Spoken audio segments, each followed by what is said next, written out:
But I want to know, should the government be able to remove someone's citizenship without telling them? Really? So I'm joined by Bernard Owusu as well. He's a senior partner at BWF Solicitors, and also the panel, Leo Curse and also Albie Amankona.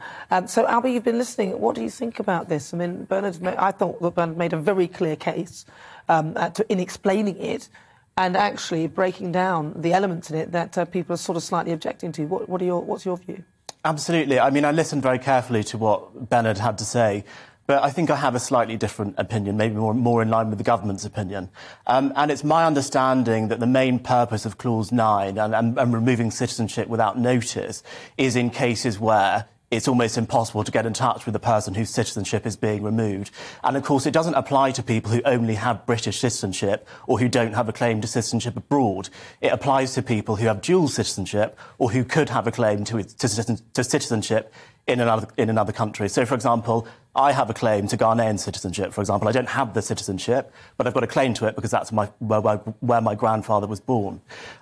So I don't necessarily see a problem if citizenship is stripped without notice, if the government has made all reasonable attempts to get in touch with that person, to give them notice, and it's my understanding that that is why Clause 9 is being implemented to reflect the changing threats of national security that we see. That sounds like something that's quite loose and vague, though, that could, perhaps you're saying that, but somebody could say, yeah, what are the stages of those attempts that need to be made? Because it's very loose, isn't it? So we've made every attempt we can. Well, what was that? Was that calling you up, going to your house? Was that maybe texting you a few times? Oh, that's the best I can do. I can't get hold of him. Right, we'll just get him out of this country. It does sound a bit vague. I mean, Bernard, just for some clarification, is that correct? Yeah, and this is the problem we have, is a misinformation.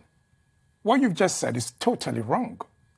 It's not those who have dual nationality or could have dual nationality. It's for everyone. And it's not after they've made extensive search and failed. In fact, that is a recommendation of the Joint Committee of both the House of Commons and the House of Lords, that we don't want you to put this clause there. However, if you want to do it, then you need to add another line which says that after you've made extensive search for the person that you failed. Listen, in 2003, the Supreme Court said in certain instances, the Secretary of State can serve you notice on a file. That is after they've made extensive search and they can't find you. And it's not only for terrorists.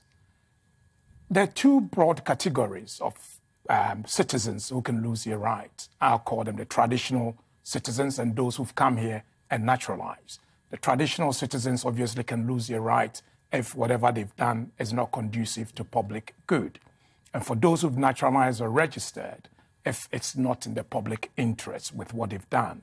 But when you go to all the commentaries and explanatory statements, they go on to say that even people whose offences have caused harm to the state, it's a problem, isn't it? Because when you come to the reasons why they don't want to give notice, it's because, one, relationship with an external country. What sort of relationship prevents you from telling your citizen that, you know what, we've got information that may compel us to take your citizenship? What do you say to that?